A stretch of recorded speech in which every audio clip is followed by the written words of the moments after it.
Um jato luxuoso em sua viagem inaugural sofre uma colisão em pleno ar.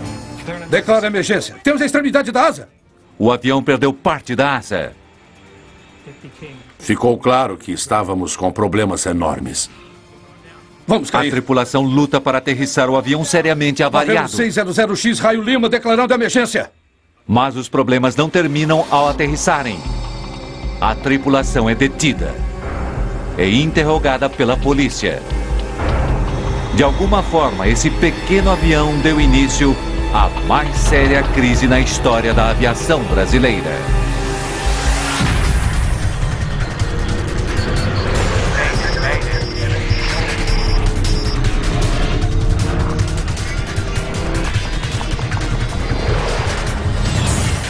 Mayday, desastres aéreos.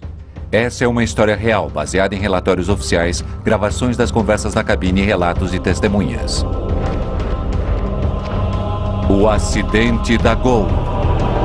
29 de setembro de 2006, São José dos Campos, Brasil. 3, 2, 1... É um grande dia na sede da Embraer. A empresa de aviação brasileira acaba de vender um novíssimo jato particular para a XLR, uma empresa americana de voos fretados.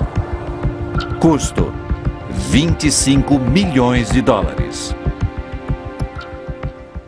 É um avião lindo. E a Embraer fez uma cerimônia pequena e muito bonita no hangar pouco antes de pegarmos o avião. O pessoal da XLR estava especialmente orgulhoso.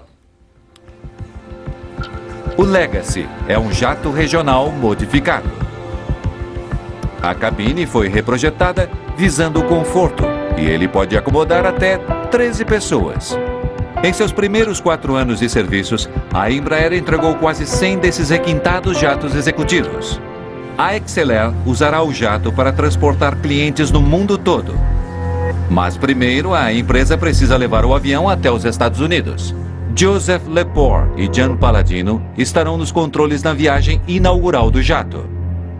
Eles estão no Brasil há algumas semanas familiarizando-se com o novo avião.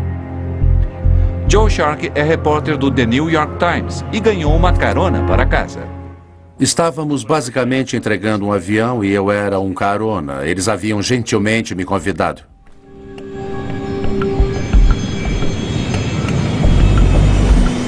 O jato Legacy está indo para Manaus, no norte do Brasil, uma parada a caminho de Nova York. Meia hora depois da decolagem, o Legacy está sobrevoando o coração do Brasil. Lá embaixo, a paisagem se estende por vários quilômetros. A vista que se tem da janela é espetacular. Olhei para fora e fiquei estupefato. No horizonte, a gente só via os topos das árvores. E eu me lembro agora o quanto era bonito. Faltando 10 para as 4 da tarde, o jato Legacy faz contato com os controladores de voo na Central de Controle Aéreo de Brasília, ainda a quase 100 quilômetros dali. Brasília, novembro, 600X Raio Lima. Nível de voo 370. Boa tarde.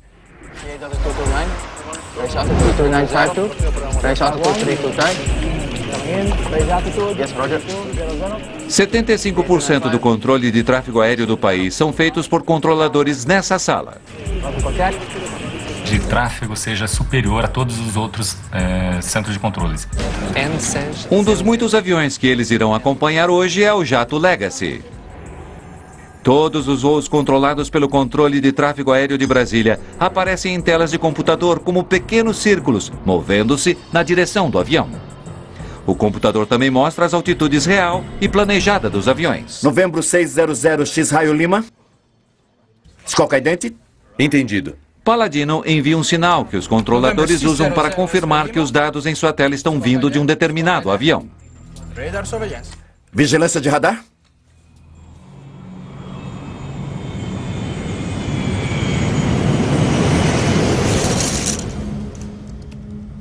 Uma hora depois, o voo havia se estabelecido em uma rotina conhecida. Os ânimos se acalmaram e estavam todos trabalhando em um ambiente de muita calma e tranquilidade. E eu estava transcrevendo minhas anotações de uma das entrevistas feitas quando do tour na Embraer. Brasília, novembro, 600X Raio Lima. Mas na cabine, Palladino está tendo problemas para voltar a fazer contato com os controladores de tráfego aéreo em Brasília. Brasília, novembro, 600 X-Raio Lima. Ele não consegue contato com os controladores na frequência que usara há quase 1 hora. Ele tenta outros canais. Brasília, novembro, 600 X-Raio Lima.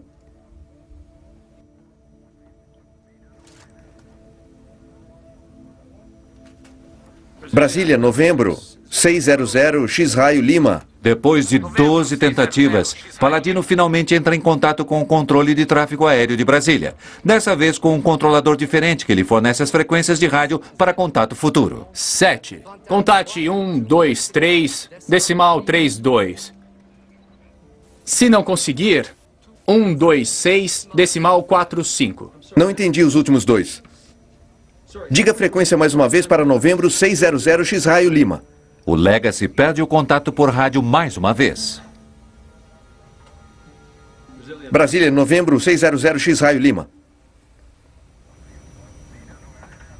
Enquanto os pilotos tentam restabelecer a comunicação com Brasília, o avião continua a avançar. Faltam poucos minutos para as 5 horas.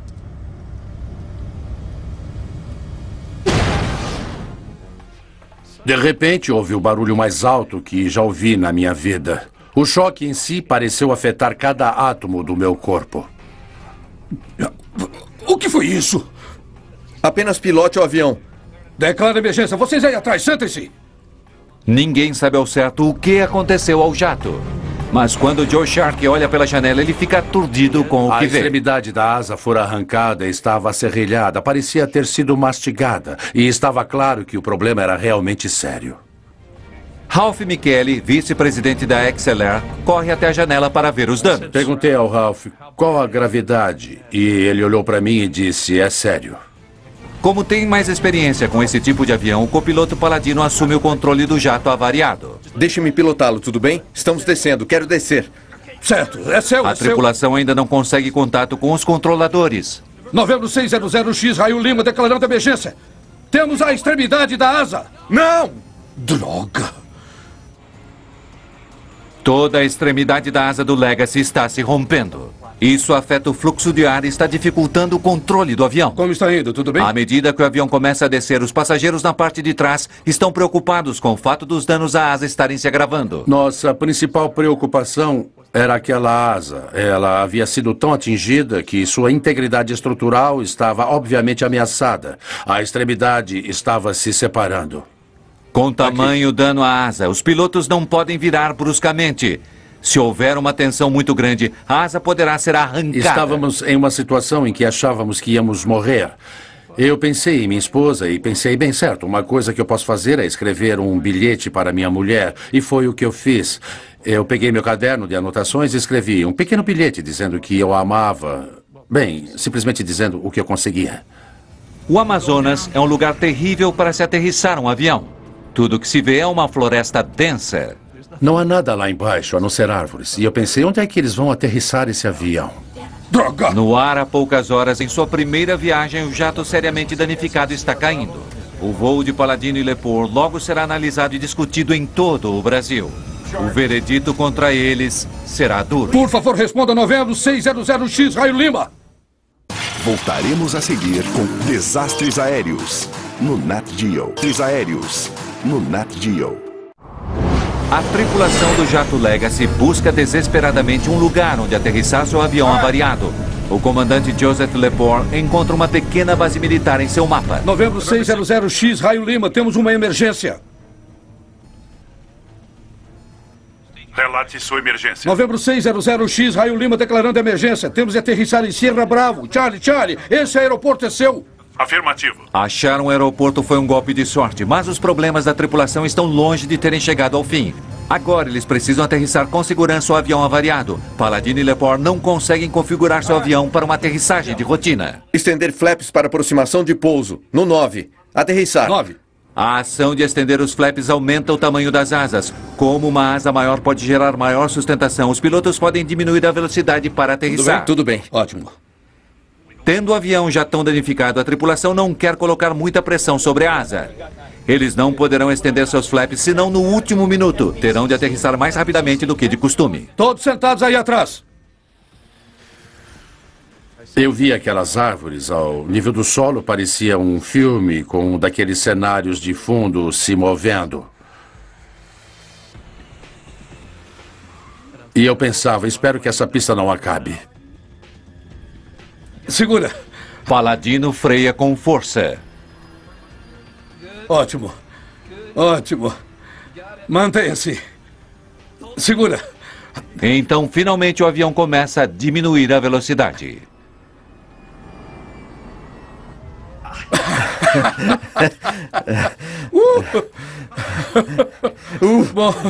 Bom trabalho. Bom trabalho. Bom. Cara! E finalmente, de fato, paramos e houve aquele silêncio maravilhoso de quando os motores são desligados e tudo voltou a ficar silencioso outra vez.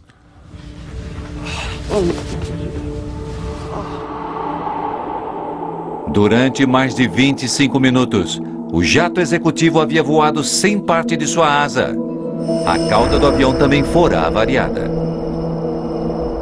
De alguma forma, sobre a floresta tropical, alguma coisa havia atingido o avião. Aquele dia bizarro sofre mais uma estranha reviravolta. Por terem aterrissado em uma base militar, soldados confiscam os passaportes de todos a bordo. E aquele foi o momento em que percebi que estávamos detidos. Eu não creio que os outros no avião se deram conta disso de imediato. Se tratava quase que de uma detenção. Juntamente com os dois pilotos, os passageiros do jato são levados a uma base aérea nas proximidades.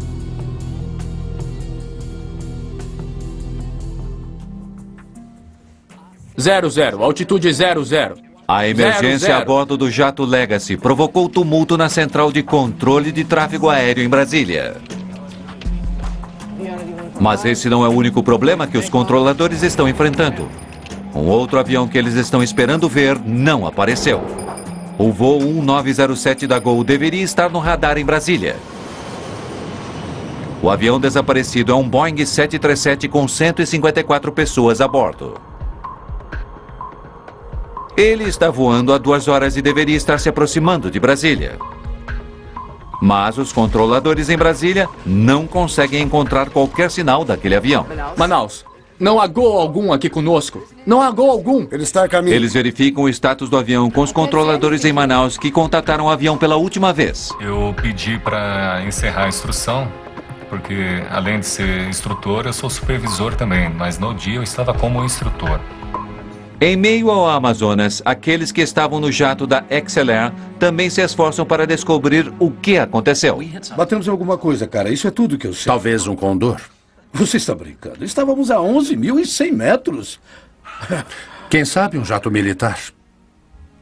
Vai ver, algum avião explodiu e entramos no campo dos destroços. O impacto teria sido maior.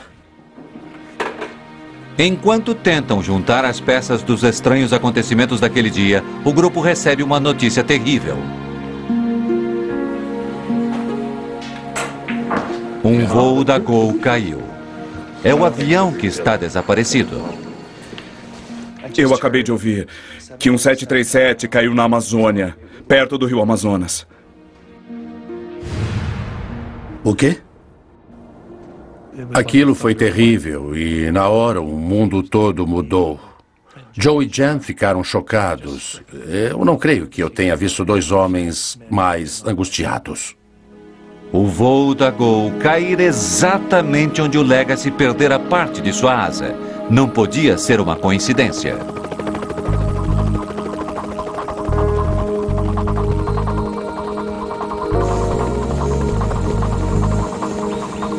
Cerca de 100 quilômetros da base militar, são encontrados os destroços do voo 1907 da Gol. A grande dificuldade foi devido ao avião ele ter caído na vertical. Então ele foi um pedaço que caiu, ele cai e as árvores imediatamente o cobrem. Os destroços do avião estão espalhados pelo solo da floresta. As notícias chegam até os controladores em Brasília com um tremendo impacto.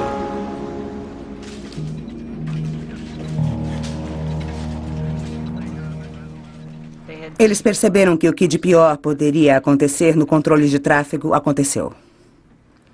As pessoas estavam chorando, muitas tiveram que ser levadas para fora da sala, as coisas estavam fora de controle.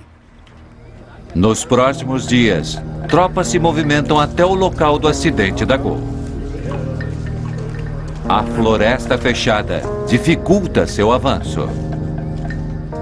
Um heliporto improvisado é aberto na floresta. Está ficando cada vez mais claro que não houve sobreviventes. 154 pessoas morreram até aquele dia. Aquele havia sido o pior acidente na história da aviação brasileira. O que havia acontecido nos céus da Amazônia? Os investigadores têm um trabalho descomunal à frente. O coronel Rufino Ferreira é o encarregado da investigação do acidente da Gol. O investigador, ele sempre tem que ter a mente aberta e ele não pode partir de ideias preconcebidas. Quando nós chegamos no local do acidente, a única incerteza que nós tínhamos é que nós tínhamos encontrado aquela aeronave que estava desaparecida. Os destroços do jato da Gol estão espalhados por mais de 2 quilômetros. Tomando este fato como base, os investigadores concluem que o avião fora destruído antes de se chocar contra o solo. Praticamente não houve dano após a queda, após o choque decorrente do choque com o solo, uma vez que a aeronave se desfragmentou durante a queda. Em 2 de outubro, apenas 3 dias após o acidente, o gravador de dados do voo do avião é encontrado. A maior parte do gravador de voz da cabine também é recuperada, exceto uma parte crucial. No caso desse acidente, houve um impacto muito forte. Esse módulo das informações se separou do chassi onde ele é montado. Gravadores e vozes modernos não usam fita. As conversas são gravadas digitalmente em um módulo de memória. Mas aquela parte do gravador de dados da cabine se desprendera. Sem ela, o restante do gravador é inútil. Enquanto a busca pelo módulo prossegue, Ferreira analisa as informações do gravador de dados do 737. Ele descobre que o avião estava voando a 11.100 metros. Ele estava no curso e altitude determinados em seu plano de voo. E então, sem aviso, o avião mergulhou em parafuso em direção ao solo. O que quer que tenha ocorrido foi súbito e catastrófico. Através do gravador de dados do voo, Ferreira descobre que o avião girou 11 vezes antes de atingir o solo. Manaus, não vejo o avião da Gol. Não há nenhum jato da Gol aqui. Ele está a caminho. Então ele já está na minha área? Os investigadores da polícia querem saber o que os controladores de tráfego aéreo podem lhes dizer sobre os últimos minutos do voo 1907 da Gol. Não houve Mayday. Na verdade, não tivemos nenhum contato com o jato da Gol. Os controladores dizem que não houve alerta de que o jato estivesse com problemas. Ele simplesmente desaparecera. O coronel Ferreira analisa os dados do controle de tráfego aéreo do dia do acidente. Não há sinais do voo da Gol. Mas as leituras do jato Legacy chamam sua atenção. Ele parece estar voando descontroladamente. Em vez de manter uma única altitude, o radar mostra que ele estava voando perigosamente para cima e para baixo.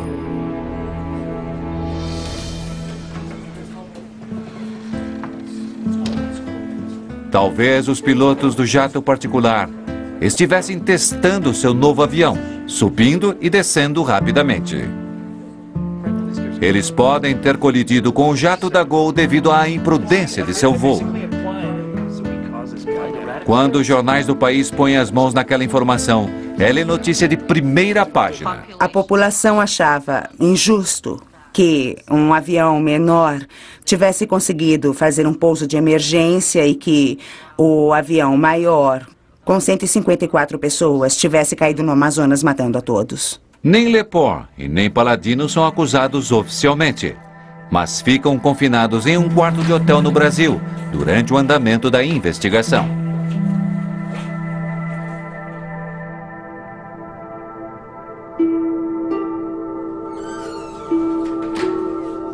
Ferreira entrevista os dois pilotos para saber o que eles fizeram e o que viram. Ouça, estávamos indo para noroeste em rota para Manaus a 11.100 metros. E estávamos tentando fazer contato com o controle de Brasília Vocês quando... estavam mudando de altitude? Não. Eu estava no avião. Se o avião estivesse voando de forma errática ou fazendo acrobacias ou o que fosse, creio que eu teria uma história muito boa para o The New York Times. Vocês disseram que estavam voando a 11.100 metros. Isso, exatamente nível de voo 370. Nunca saímos disso. Ao rever as informações do gravador de dados de voo do Legacy, Ferreira confirma a história dos pilotos. Embora o radar em terra mostre o Legacy voando descontroladamente, os dados do avião mostram que ele não mudara de altitude. Mas há algo terrível acerca da rota do Legacy.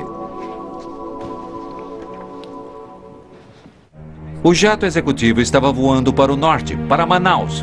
O avião da Gol voava para o sul, vindo de Manaus.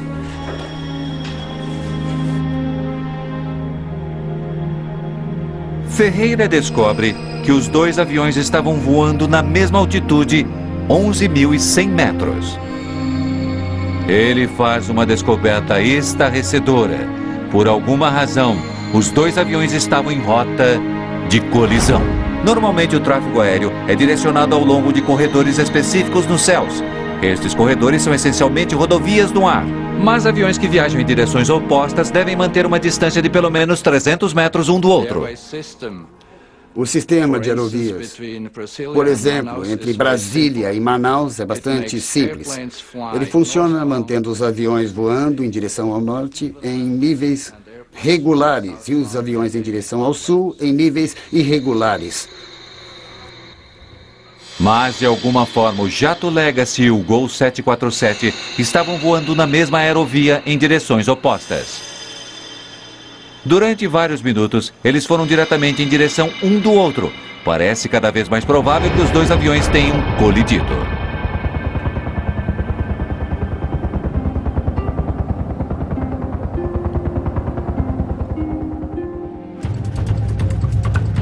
A equipe trabalhando no local do acidente encontra provas dessa inacreditável teoria. A asa esquerda do avião da Gol é recuperada.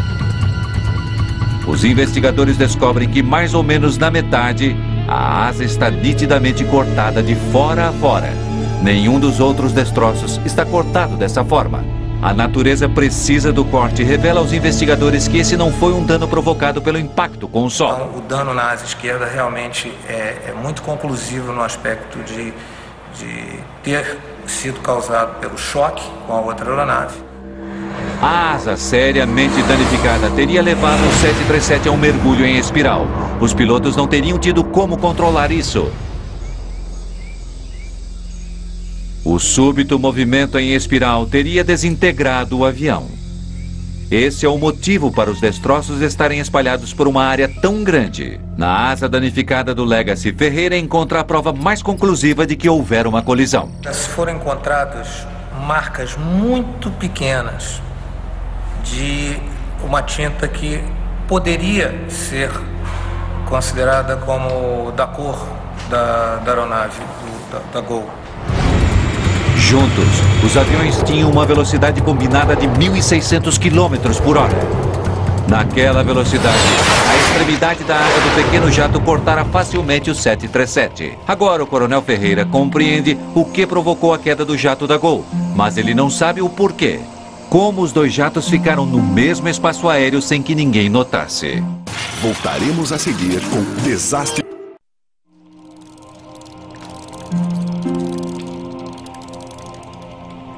Os investigadores no Brasil agora percebem que estão lidando com algo bastante incomum.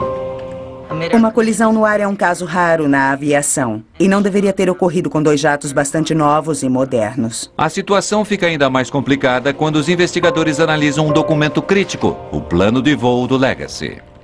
Planos de voo são preenchidos usando-se um formulário padrão, que é o mesmo no mundo todo.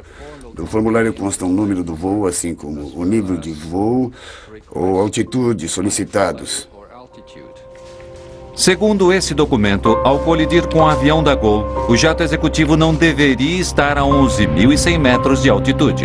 O plano de voo do Legacy determinava que o jato voaria a 11.100 metros somente até chegar a Brasília, e então desceria para 10.800 metros.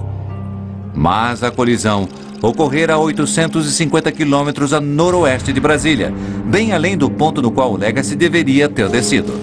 Por que o Legacy não havia seguido seu plano de voo? O plano de voo determinava que vocês deveriam ter descido para 360 em Brasília. Por que não fizeram isso? Isso não nos foi dito. Antes de decolarmos, fomos liberados a 370 até Manaus. Foi o que fizemos, senhor. Não sei de onde recebeu essa informação. Nós seguimos as normas. Não nos disseram para descer e não descemos. O coronel Ferreira precisava verificar a história que a tripulação está contando.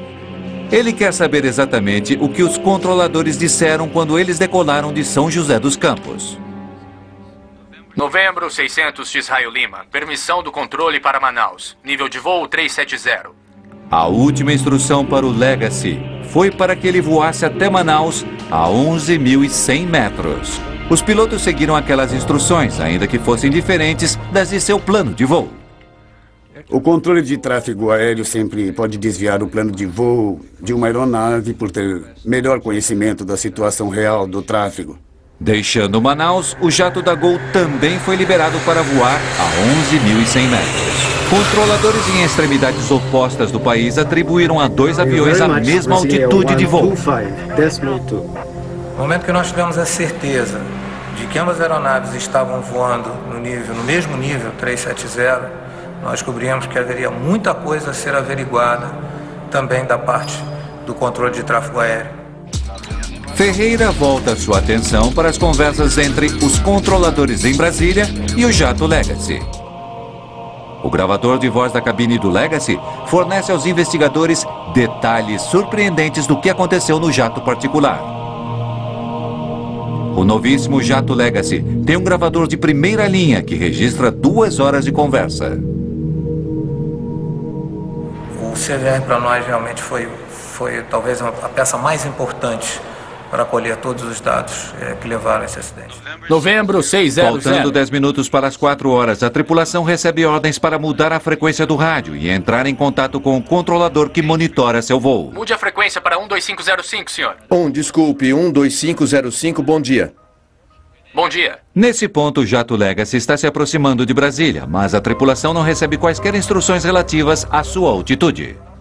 Brasília, novembro 600, X-Raio Lima, nível 370, boa tarde. Novembro 600, X-Raio Lima. Quando o Legacy estava sobrevoando Brasília no nível de voo 370, na verdade ele deveria estar descendo para 360 segundo seu plano de voo, mas os controladores e o tráfego simplesmente se esqueceram de dizer ao Legacy para que descesse para 360.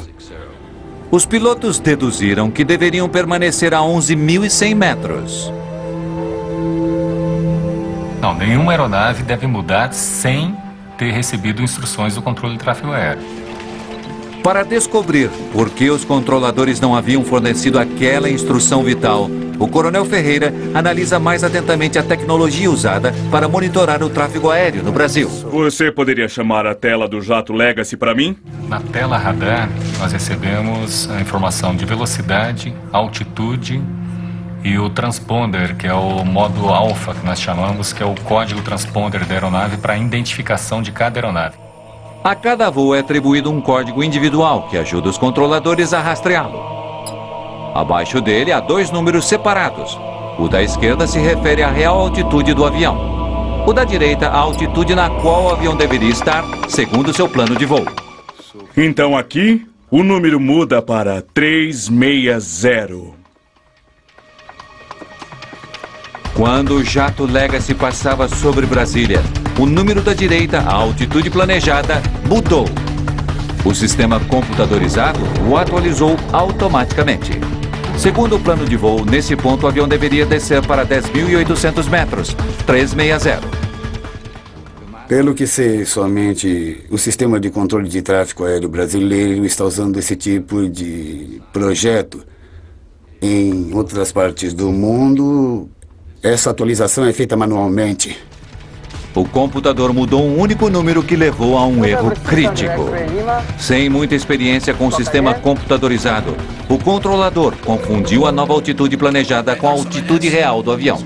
Só que o sistema mudou automaticamente, mudando o nível autorizado para nível solicitado. E aí o controlador acabou enganando, ele foi induzido por essa mudança automática, e quando o outro controlador veio assumir o serviço, ele passou para ele o nível que estava no plano de voo 360.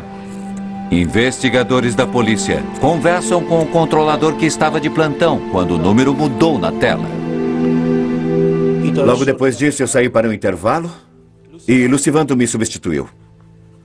Ele conta à polícia acerca de um erro crítico que cometera. Você tem 5 aviões.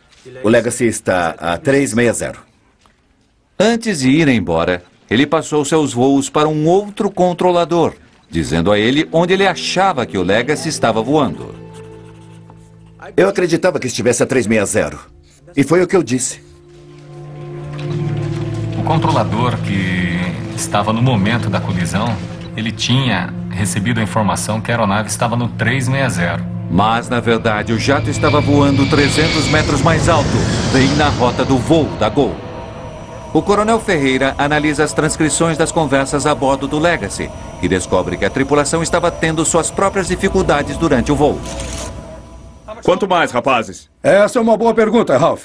A tripulação não parece familiarizada com alguns dos sistemas avançados do jato. Ainda estou tentando descobrir como esse sistema de gerenciamento de voo funciona.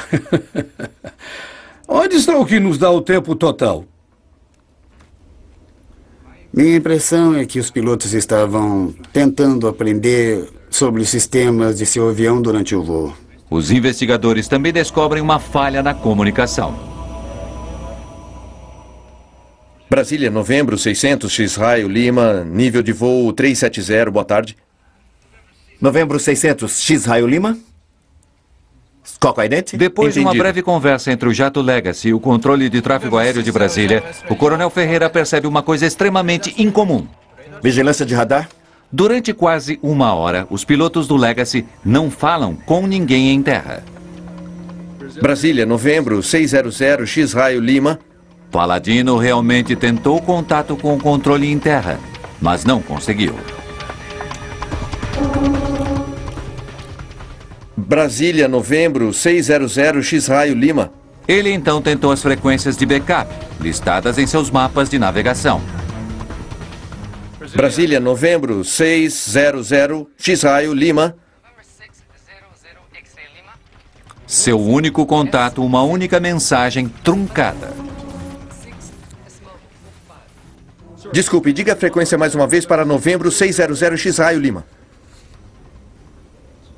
Tanto os pilotos quanto os controladores de tráfego aéreo deveriam ter se preocupado em manter contato o tempo todo. Essa é sua obrigação. Brasília, novembro, 600, X-Raio, Lima. Se pilotos e controladores tivessem conversado, eles poderiam ter descoberto que o Legacy estava voando para o norte, em um corredor reservado para o tráfego no sentido sul. À medida que o público toma conhecimento dos erros na central de controle de tráfego aéreo, começa uma pressão crescente por mudanças. Queríamos compreender o que havia acontecido a essas pessoas dentro das salas de controle. Os controladores deveriam ter conseguido ver em suas telas de radar que esses 2 aviões estavam voando em uma rota de colisão. O controle de tráfego aéreo brasileiro é um dos únicos no mundo feito em grande parte pelos militares. Como é feito pelos militares, isso é feito pela Força Aérea Brasileira. Não tínhamos total acesso às informações a não ser pelo que era divulgado.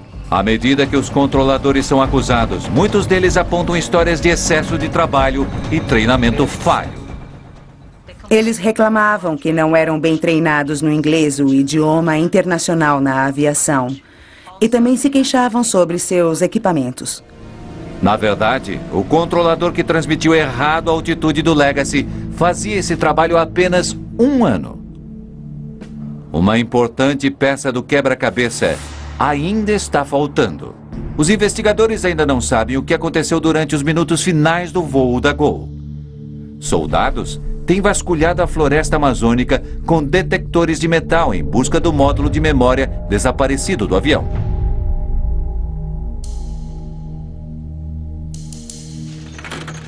Quase um mês depois do acidente, ele é encontrado. O coronel Ferreira espera ouvir alguma razão para a tripulação da Gol não ter sido capaz de evitar a colisão com um jato que se aproximava. Gol 1907.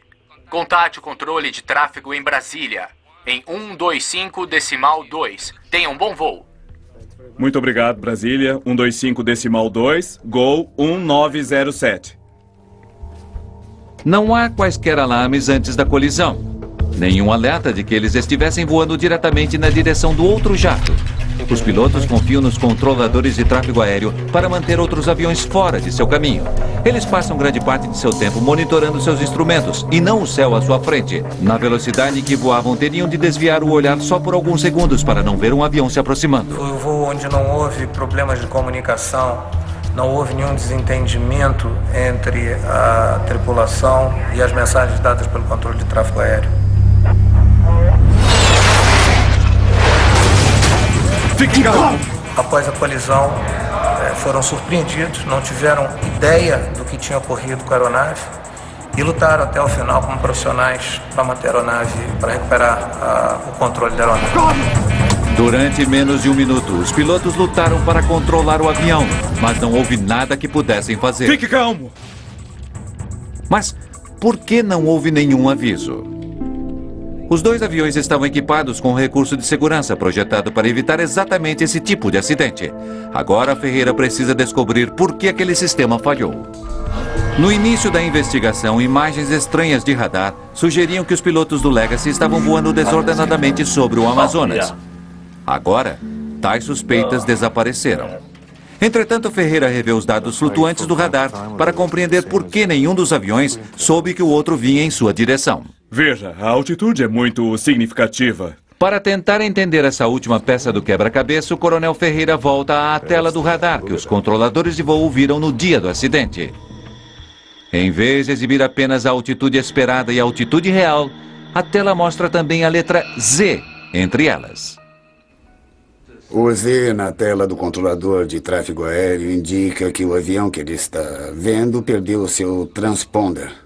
Aviões comerciais modernos são equipados com transponders. Assim como pequenas estações de rádio, eles transmitem informações sobre a altitude do avião e seu número de voo.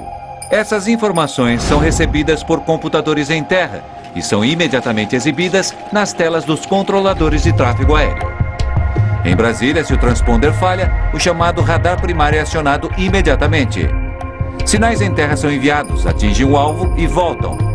Aquelas leituras estavam terrivelmente imprecisas. A inexatidão do radar que rastreia o jato Legacy explica por que ele parecia estar subindo e descendo.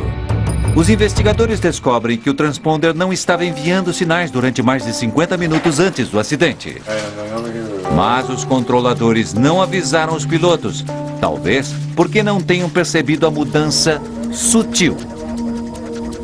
O transponder tem um papel ainda mais crítico. Ele não apenas emite informações para os controladores em terra, mas também para outros aviões. Todo avião comercial é equipado com um sistema de alerta chamado TCAS, sigla em inglês para um sistema de anticolisão.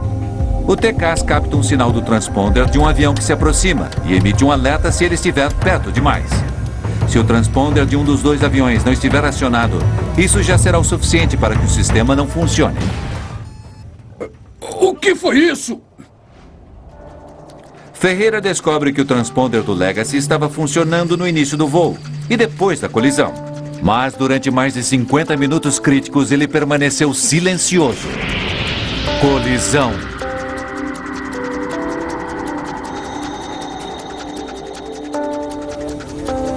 Como um jato de primeira linha que acabara de deixar a fábrica pôde apresentar problemas com seu transponder?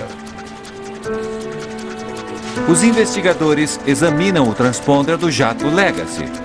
eles descobrem que o sistema que o controla tiver um histórico problemático. Ele havia sido instalado em um outro avião, mas fora retirado porque não estava funcionando. Ele fora consertado e então colocado no jato vendido para a XLR. Os investigadores testam o sistema. Mas mesmo com seu passado suspeito, depois do acidente não são encontrados problemas óbvios com o transponder do avião.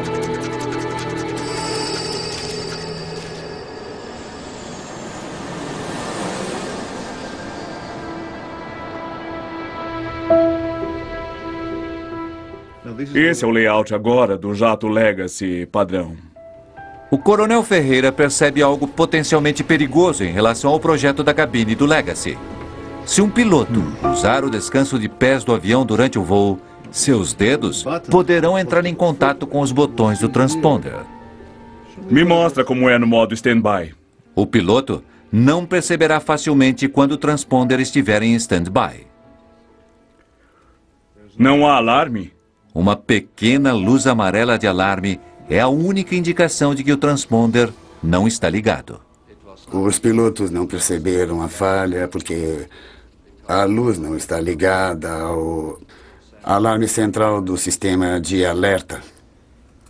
Mas os pilotos do Legacy não se lembram de terem usado o descanso de pés do avião. Ainda estou tentando descobrir como esse sistema de gerenciamento de voo funciona.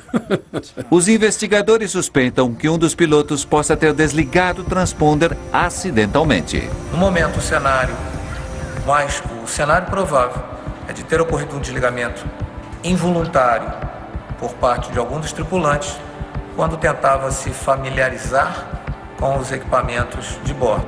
O transponder fora desligado em um momento crítico e a tripulação não tinha um sistema de segurança para alertar de que estavam voando na direção de um 737. Ainda que o sistema TCAS do avião da Gol estivesse funcionando, ele não recebia nenhum sinal do jato que se aproximava. Aproximando-se um do outro a 1.600 km por hora, nenhum dos pilotos de nenhuma das aeronaves viu o avião do outro. Foi determinado que o sistema de controle de tráfego aéreo do Brasil passaria por mudanças radicais em função da colisão, mas tais mudanças não aconteceriam com facilidade. Voltaremos a seguir com Desastres Aéreos. A investigação do acidente do voo 1907 da Gol revelou problemas perigosos com o sistema de controle de tráfego aéreo do Brasil. Brasília, novembro, 600 X-Raio, Lima, boa tarde. 2 aviões foram orientados para voar na mesma altitude no mesmo espaço aéreo. Vigilância de radar? Controladores sobrecarregados e inexperientes em Brasília deixaram de instruir o jato Legacy para que descesse para 10.800 metros. Você tem 5 aeronaves. O Legacy está a 360. E confundiram a altitude planejada do Legacy com sua altitude real. Para tornar as coisas ainda piores, os pilotos do Legacy, não familiarizados com o espaço aéreo brasileiro, não conseguiram fazer contato com os controladores em terra.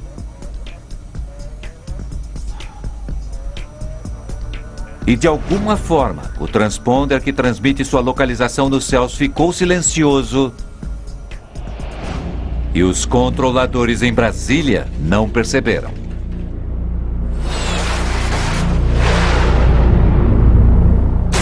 Fique calmo! Calma!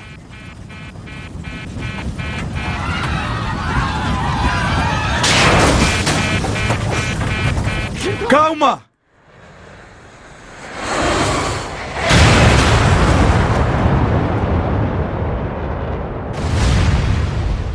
Um sistema de ATC de bilhões de dólares, projetado para manter aviões afastados, não conseguiu detectar 2 aviões em uma rota de colisão. Uma série de erros, de falhas humanas ocorreram e onde as defesas que normalmente todo o sistema, tudo na aviação, possui para evitar esses erros, foram sendo uma a uma vencidas. Um mês depois do acidente do avião de passageiros da Gol, os controladores iniciam uma campanha de trabalho segundo as normas. Eles querem chamar a atenção para problemas dentro do sistema. Quando eles começaram a trabalhar segundo as normas, não mais indo além delas, isso provocou o que chamamos de crise na aviação brasileira. Em um determinado momento, talvez 40% dos voos em todo o Brasil apresentavam mais de 1 hora de atraso. Depois do acidente e da redução da jornada de trabalho, começaram a ocorrer mudanças. Tem havido muitas mudanças na aviação brasileira depois do acidente, especificamente no que diz respeito ao controle de tráfego aéreo. A Força Aérea teve que admitir que tinha falta de controladores e começou a haver também um maior grau de responsabilidade. Nos Estados Unidos, a Administração Federal de Aviação emite 2 recomendações em decorrência da tragédia. Os pilotos são alertados para a possibilidade de que, ao colocarem os pés para cima na cabine, eles poderão acidentalmente desligar o transponder. E os fabricantes são comunicados de que um alarme deve soar se o sistema TCAS for desligado. Os controladores envolvidos no acidente foram acusados de homicídio culposo em vários níveis. Entretanto, essas acusações criminais preocupam aqueles que estavam envolvidos mais de perto com o acidente. Trabalhar uma investigação com fins de prevenção, quando existe uma pressão muito grande de outros processos criminais e oriundos de uma comoção muito grande por ter sido o maior acidente. Ao culpar as pessoas, talvez estejamos criando uma cultura na qual as pessoas deixem de ser francas sobre falhas e erros. E ao tentarmos esconder tais coisas, elas acabam sendo jogadas debaixo do tapete e em pouco tempo surgirão de novo. Nenhum controlador sai de casa hoje pensando que vai bater um avião ou ele quer bater um avião. Então, a criminalização só atrapalha a investigação que no futuro pode vir a evitar novos acidentes. Mais de 2 meses depois do acidente, a tripulação do jato Legacy finalmente tem permissão para voltar aos Estados Unidos. Joe e Jan mal saíram do país. Houve uma tentativa de mantê-los ali que, na minha opinião, foi devido a uma acusação criminal apressada de, abre aspas, falha ao garantir a segurança dos céus brasileiros. Se por um lado estamos gratos pela volta em segurança de Joe e Jan e todos a bordo do Legacy, estamos tristes por essa tragédia que tirou tantas vidas de pessoas inocentes. Mais de 1 ano depois do acidente, o jato Legacy, que sobreviveu a uma colisão no ar, ainda está no aeroporto no Amazonas. Sua viagem inaugural foi interrompida por uma trágica série de falhas tecnológicas e erros humanos. Versão brasileira: Centauro.